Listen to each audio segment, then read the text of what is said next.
Vasemmalta nousee Pettersson hyökkäykseen. Brooklyn tulee puolustamaan häntä vastaan. Baskirov boksissa. Pettersson. Takaviistoon Jeremenkolle. Jeremenko. Pienet hassutukset ja sitten laukaus alanurkkaan. Oi miten kaunis laukaus se onkaan! Roman Jeremenko tekee Roman Jeremenko asioita kentällä ja tasoittaa pelin 2-2.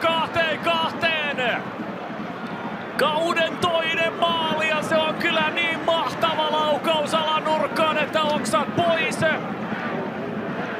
Ja Jeremenko tällä kaukolaukauksella tasoittaa pelin 2-2.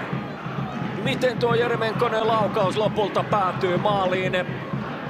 Kyllä osuu selkeästi.